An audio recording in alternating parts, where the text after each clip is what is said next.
सफला एकादशी का महात्मा। धर्मराज युधिष्ठिर कहने लगे कि हे जनार्दन, मैंने मार्गशीर्ष शुक्ल एकादशी अर्थात मोक्षदा एकादशी का सविस्तार वर्णन सुना। अब आप कृपा करके मुझे पौष माह के कृष्ण पक्ष की एकादशी के विषय में भी बतलाइए। इस एकादशी का क्या नाम है तथा इसके व्रत का क्या विधान है, इसकी विधि क्या है, इसका व्रत करने से किस फल की प्राप्ति होती है, कृपया यह सब विधान पूर्वक कहिए। भगवान श्री कृष्ण बोले, पौष माह के कृष्ण पक्ष में आने वाली इस एकादशी को सफला एकादशी कहा जाता है। इस एकादशी के देवता श्री नारायण है। विधि पूर्वक इस व्रत को करना चाहिए। जिस प्रकार नागों में शेष नाग, पक्षियों में गरुड़ और सब ग्रहों में चंद्रमा, यज्ञों में अश्वमेध और देवताओं में भगवान विष्णु श्रेष्ठ हैं, उसी तरह सब व्रतों में एकादशी का व्रत श्रेष्ठ है। जो मनुष्य सदैव एकादशी का व्रत करते हैं वे मुझे परम प्रिय है। इसका महात्मा मैं तुमसे कहता हूँ, ध्यान पूर्वक सुनो। भक्त वत्सल भगवान श्री कृष्ण कहने लगे कि धर्मराज, मैं तुम्हारे स्नेह के कारण तुमसे कहता हूँ कि एकादशी व्रत के अतिरिक्त मैं अधिक से अधिक दक्षिणा पाने वाले यज्ञ से भी प्रसन्न नहीं होता हूँ। अतः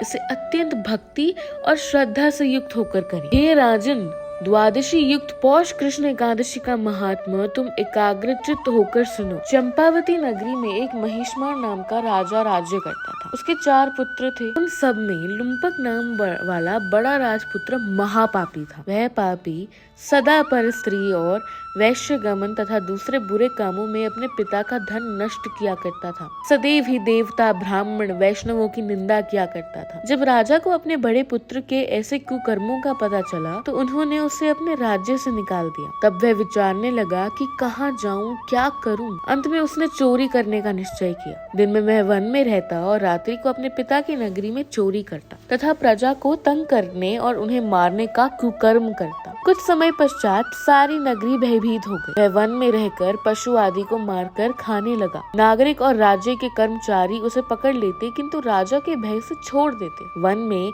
एक अति प्राचीन विशाल पीपल का वृक्ष था। लोग उसकी भगवान के समान पूजा करते थे। उसी वृक्ष के नीचे वह महापापी लुम्पक रहता था। इस वन को लोग देवताओं की क्रीड़ा स्थली मानते थे। कुछ समय पश्चात पौष कृष्ण पक्ष की दशमी के दिन वह वस्त्रहीन होने के कारण शीत के चलते सारी रात्रि सो नहीं सका। उसके हाथ पैर अकड़ गए। सूर्योदय होते होते वह मूर्छित हो गया। दूसरे दिन एकादशी को मध्याह्न के समय सूर्य की गर्मी पाकर उसकी मूर्छा दूर हुई। गिरता पड़ता वह भोजन की तलाश में निकला। पशुओं को मारने में वह समर्थ नहीं था, अतः पेड़ों के नीचे गिरे हुए फल उठाकर वापस उसी पीपल के वृक्ष के नीचे आ गया। उस समय तक भगवान सूर्य अस्त हो चुके थे। वृक्ष के नीचे फल रखकर कहने लगा, हे भगवान, अब आपके ही अर्पण है ये फल, आप ही तृप्त हो जाइए। उस रात्रि को दुख के कारण रात्रि को भी नींद नहीं आई। उसके इस उपवास और जागरण से भगवान अत्यंत प्रसन्न हो गए और उसके सारे पाप नष्ट हो गए। दूसरे दिन प्रातः एक अति सुंदर घोड़ा अनेक सुंदर वस्तुओं से सजा हुआ उसके सामने आकर खड़ा हो गया। उसी समय आकाशवाणी हुई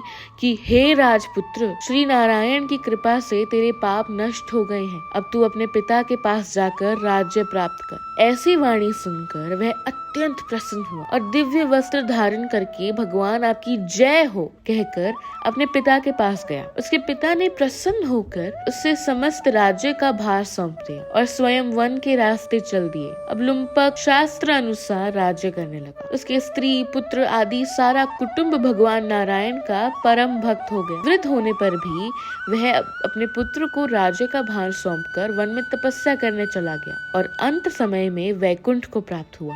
अतः जो मनुष्य इस परम पवित्र सफला एकादशी का व्रत करता है उसे अंत में मुक्ति मिलती है। जो नहीं करते वे पूंछ और सींगों से रहित पशुओं के समान है। इस सफला एकादशी के महात्मा को पढ़ने से अथवा श्रवण करने से मनुष्य को अश्वमेध यज्ञ का फल मिलता है।